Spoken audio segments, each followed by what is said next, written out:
नमस्कार दोस्तों, स्वागत है आपका आज के मुख्य समाचार में, जिसमें सबसे पहली बड़ी खबर में जिक्र भारत और चीन का, जिसमें आपको बताएंगे कि लद्दाख की ठंड ने बिगाड़ दिया चीन का खेल।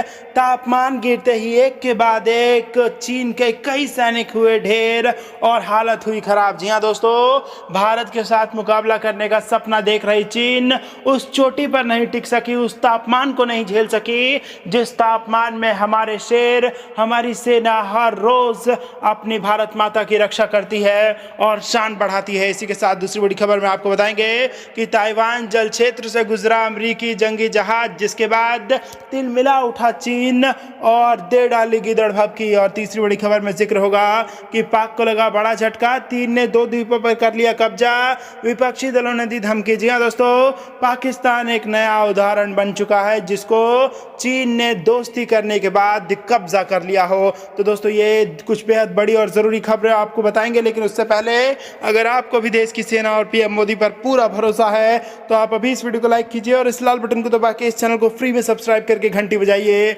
और कमेंट में लिखिए जय हिंद। दोस्तों, रुक करते हैं तमाम बड़ी खबरों की तरफ। लद्दाख की ठंड ने बिगाड़ा चीन का खेल, तापमान गिरते ही सैनिकों की हालत हुई खराब। जी हां दोस्तों, देश की सेना पूर्वी लद्दाख में चीन का सामना करने के लिए पूरी तरह से तैयार है। सर्दी के मौसम में अगर जंग के हालात बन जाते हैं तो भी चीन का सामना भारत की एक ऐसी सेना से होगा जो कि सक्षम होगी। हालांकि चीन की सेना ठंड को झेल नहीं पा रही है। उत्तरी किनारे के फिंगर एरिया के उच्च ऊंचाई वाले स्थानों पर जमे बैठे चीनी सैनिक अभी तक हटने को तैयार नहीं थे, लेकिन तापमान गिरते ही उनकी हालत खराब होने लगी है। सूत्रों की माने तो पिछले एक हफ्ते से एलएसी के करीब बड़ी संख्या में पीएलए के सैनिकों के शवों को निकाला जा रहा है। यहां पर स्ट्रेचर के जरिए बीमार सैनिकों को पास ही बनाए गए अस्थायी केंद्र पर ले जाया जा रहा है। दरअसल 15,000 से 16,000 फीट वाले हिस्सों में भारत और चीन के सैनिक अभी तक जमे हुए हैं। भारतीय सेना ने हाल ही में दावा किया था कि चीन जिस सेना के बल पर प्रोपेगेंडा फैला रहा है उसके जवानों को फील्ड और ऊंचे इलाकों में जंग का कोई अनुभव नहीं है। ये लोग शहरी इलाकों से आते हैं और इन्हें जमीनी हालात का कोई अंदाजा नहीं। इसके साथ ही सेना ने यह भी दावा किया था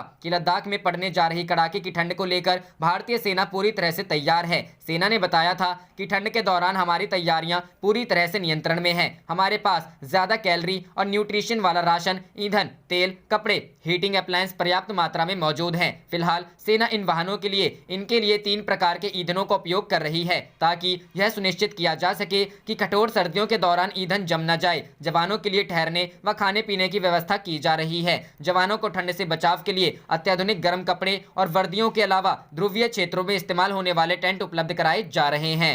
रुक करते हैं अगली खबर की तरफ। ताइवान जल क्षेत्र से गुजरा अमेरिका जंगी जहाज, चीन ने दी धमकी। जी हां दोस्तों, अमेरिकी युद्धपोत को ताइवान स्ट्रेट के माध्यम से रवाना किया, जिसमें अमेरिकी सेना ने एक नियमित मार्ग बताया है, लेकिन इस बात को लेकर चीन भड़क हुआ है। वह द्वीप और आसपास के समुद्रों पर संप्रभुता का दावा करता है। यूएस पैसिफिक फ्लीट के एक बयान के अनुसार गाइडेड मिसाइल विध्वंसक यूएसएस बैरी 14 अक्टूबर को स्ट्रेट से गुजरा। बयान में कहा गया है, ताइवान स्ट्रेट के माध्यम से जहाज का गुजरना स्वतंत्र और खुले इंडो पैसिफिक के लिए अमेरिकी प्रतिबद्धता को प्रदर्शित करता है। उन्होंने कहा, अमेरिकी नौसेना उड़ान भरने, नौकायन और संचालन करने के लिए कहीं भी अंतर्राष्ट्रीय कानून की अनुमति देती है। ताइवान स्ट्रेट में किसी भी अमेरिकी नौसेना के संचालन पर चीफ की तरफ से उत्तेजित प्रतिक्रिया सामने आई है, जिसमें नाराज चीनी पीपुल्स लिबरेशन आर्मी ने कहा कि उसने यूएसएस बैरी को पूरी प्रक्रिया के दौरान समुद्र और हवा से ट्रैक किया।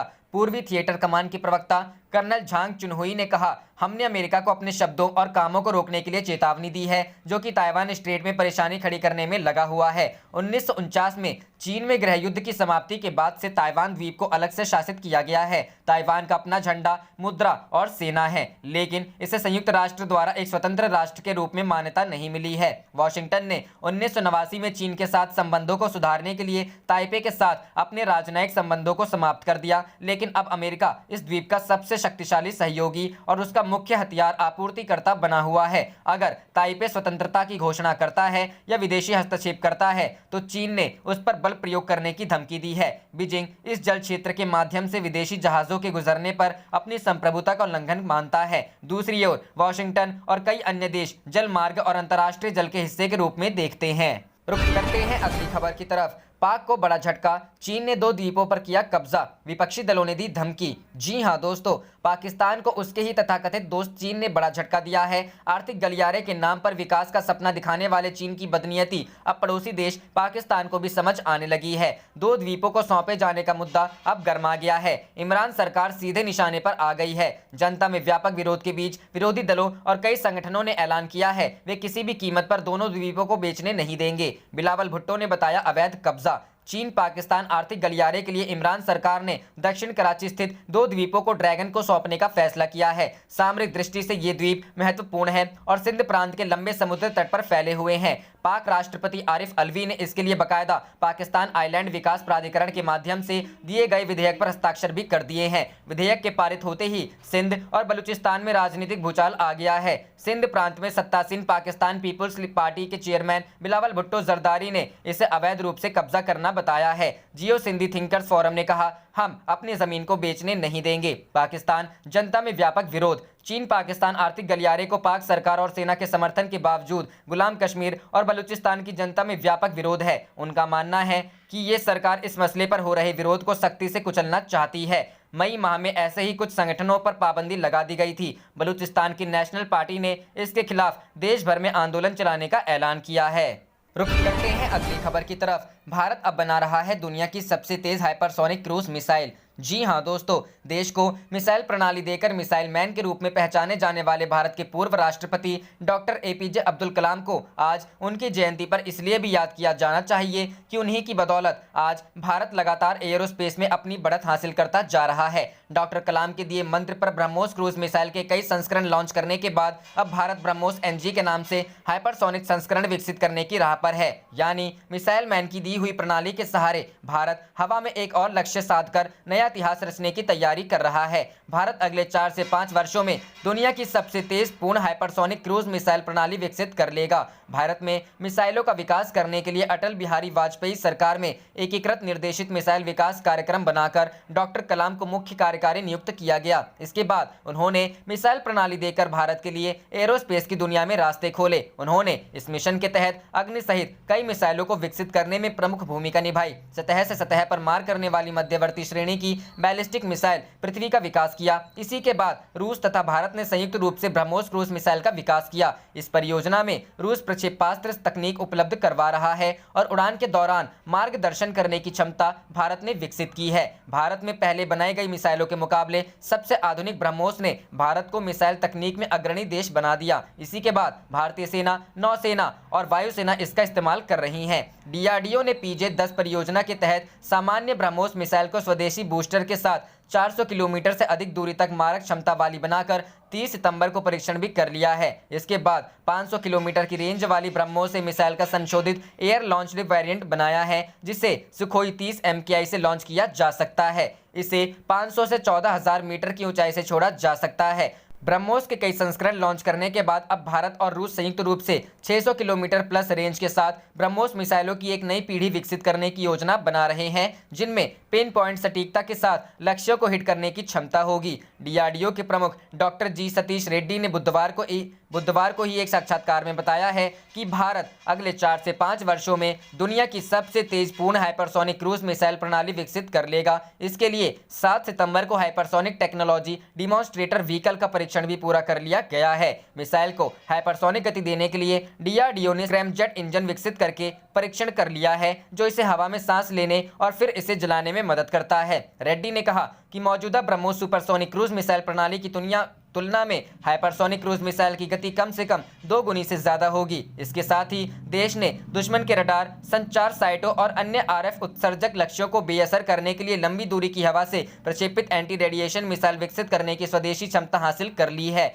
इससे भारतीय वायुसेना को लड़ाकू विमानों के लिए सामरिक क्षमता मिलेगी। रुक करते हैं अगली खबर की तरफ। थाईलैंड में राजतंत्र के खिलाफ जोरदार प्रदर्शन, देश में कड़े आपातकाल की घोषणा। जी हां दोस्तों, थाईलैंड में राजतंत्र में सुधार और प्रधानमंत्री प्रयुक्त चान-ओचा के इस्तीफे की मांग को लेकर पिछले 3 महीने से प्रदर्शन कर रहे छात्रों के विरोध को कुचलने के लिए देश में कड़े आपातकाल की घोषणा की गई है। पुलिस ने कम से कम 20 प्रदर्शनकारियों को अरेस्ट किया है। आपातकाल के तहत 5 से अधिक लोगों के इकट्ठा होने और राष्ट्रीय सुरक्षा को नुकसान पहुंचाने वाली खबरों के प्रकाशन पर रोक लगा दिया गया है। थाईलैंड की पुलिस ने प्रधानमंत्री के कार्यालय के बाहर रात भर डेरा डाल रहे लोकतंत्र समर्थक प्रदर्शनकारियों के समूहों को गुरुवार की तड़के तितर बितर कर दिया। प्रधानमंत्री ने राजधानी क्षेत्र में आपातकाल लागू कर दिया है ताकि प्राधिकारी प्रदर्शनकारियों के खिलाफ कार्रवाई कर सके। इसके बाद पुलिस ने प्रदर्शनकारियों को तितर बितर किया। थाईलैंड में कोरोना वायरस संक्रमण के मद्देनजर लागू प्रतिबंधों के कारण पहले ही आपातकाल जैसी स्थिति है। पुलिस कार्रवाई से पहले ही प्रदर्शनकारियों के एक नेता ने प्रधानमंत्री कार्यालय गवर्नमेंट हाउस में रैली समाप्त करने की घोषणा कर दी थी, जिसके बाद कई प्रदर्शनकारी पहले ही वहां से जा चुके थे। इसके बावजूद 100 से अधिक लोग वहां मौजूद थे।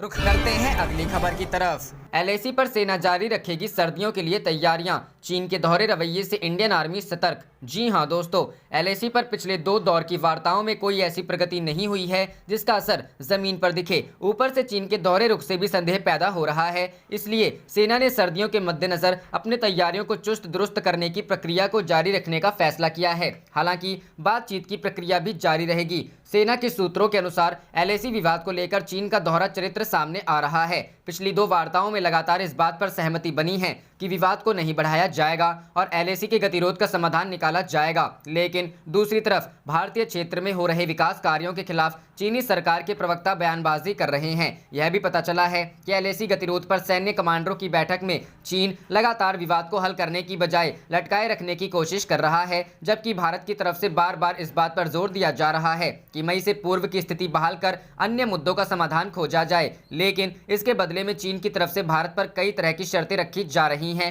तथा दूसरे मुद्दों को भी खड़ा करने की कोशिश कर रहा है। सूत्रों ने कहा कि आने वाले दिनों में बातचीत के और दौर शुरू होंगे। चीन का जो रुख है उसके चलते जल्दी समाधान की उम्मीद नहीं है, इसलिए सेना अपनी तैयारियों को जारी रखेगी। हालांकि विवाद वाले क्षेत्रों में अभी और तैनाती नहीं की जाएगी, लेकिन इस पर भारत तभी तक कायम रहेगा जब चीन भी कायम रहे। यदि उसकी तरफ से सैनिकों की संख्या बढ़ाई जाती है तो भी भारत को भी मजबूरन कदम उठाने पड़ेंगे। सूत्रों ने कहा कि सेना मार्च तक की तैयारियों को अंतिम काफी तैयारियां पहले हो चुकी हैं तथा जो अभी चल रही है वह जारी रखी जाएंगी।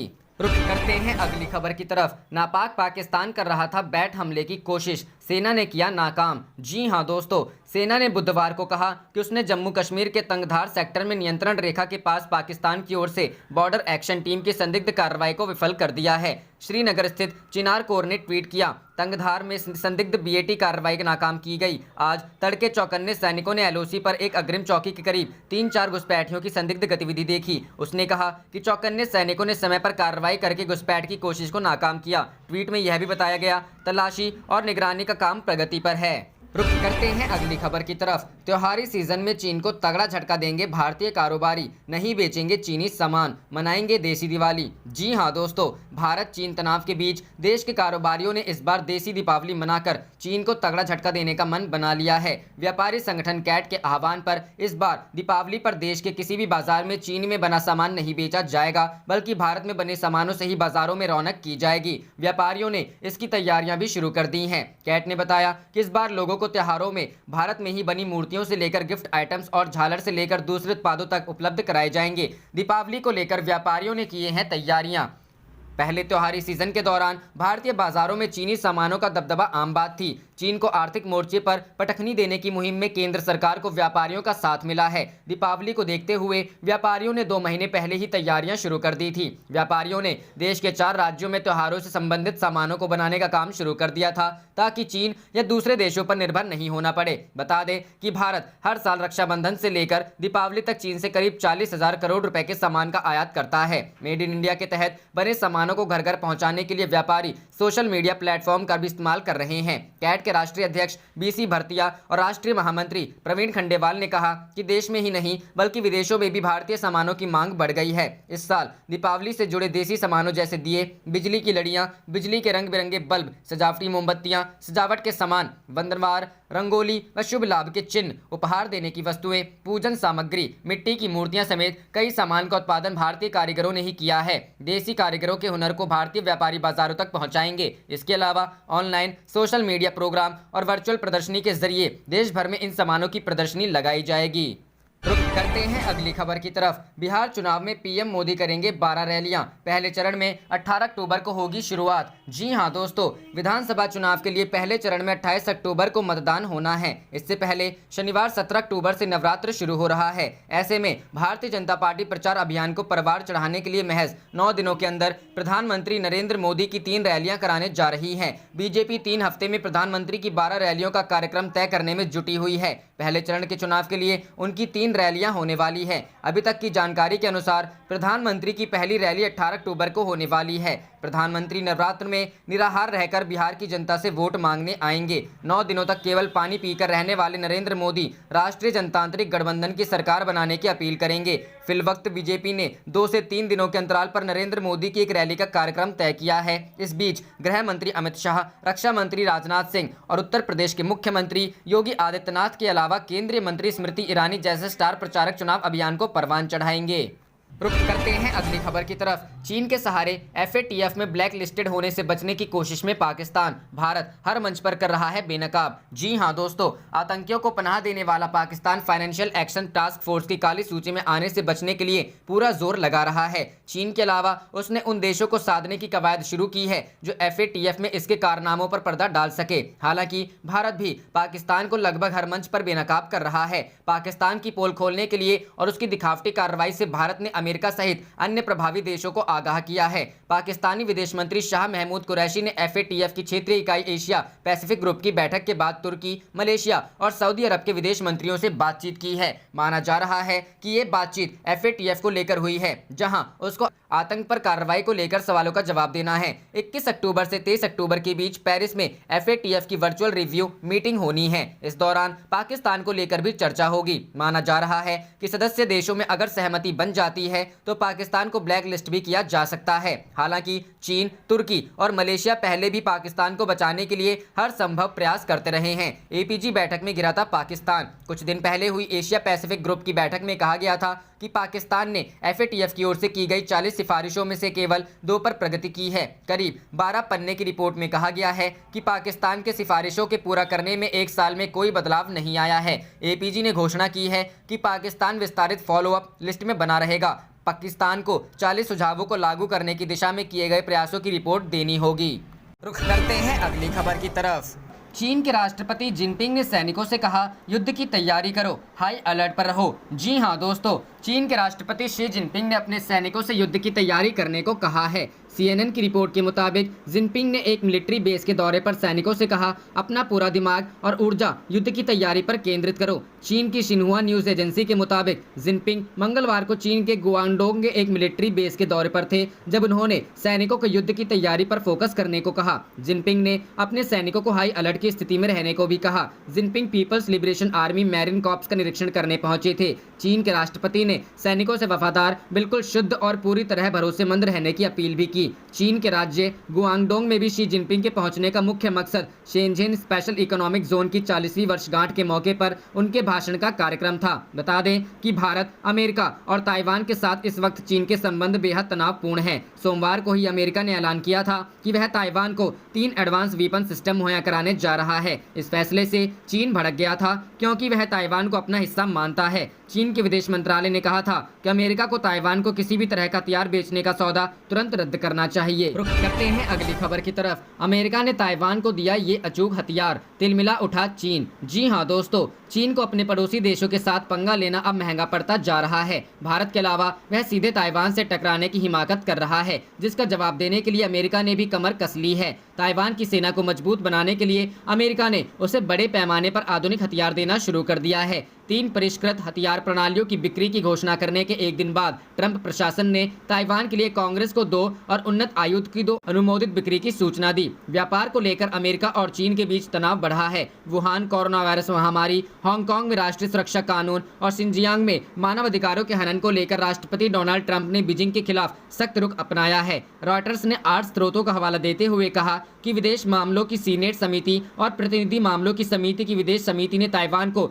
2 उन्नत हथियार प्रणालियों की बिक्री के लिए राज्य विभाग के अनुमोदन को अनौपचारिक रूप से अधिसूचित किया था। कथित तौर पर इस सौदे के दूसरे 2 भाग में उन्नत जनरल एटॉमिक्स MQ-9 ड्रोन और शोर माउंटेड हार्पून मिसाइल प्रणाली शामिल हैं। High mobility artillery artillery rocket system, stand of land attack missile, expanded response और बाहरी सेंसर पॉइंट्स को लेकर ट्रंप प्रशासन ने पहले ही ताइवान को देने की घोषणा की थी। हथियारों के पैकेज की कुल लागत 5 बिलियन अमेरिकी डॉलर तक पहुंच गई है। ट्रंप प्रशासन ने मिसाइल टेक्नोलॉजी कंट्रोल रिजिम हथियार नियंत्रण समझौते पर लगाम लगाने के बाद दुनिया भर में ड्रोन की बिक्री बढ़ाने की योजना को आगे बढ़ाया। रायटर के सूत्रों में से एक ने कहा कि बिक्री में ताइवान के समुद्र तट की रक्षा के लिए लगभग 100 हार्पून एंटी शिप मिसाइलें शामिल होंगी, जिनका निर्माण बोइंग द्वारा किया जाता है और लगभग 2 बिलियन अमेरिकी डॉलर की लागत आती है। यह सौदा ऐसे समय में हुआ है जब चीन ने ताइवान पर अपने आक्रामक सैन्य दबाव को पीपुल्स लिबरेशन आर्मी की एयर फोर्स द्वारा लगभग 16 अगस्त से ताइवान के वायु रक्षा पहचान क्षेत्र में आगे बढ़ाया है।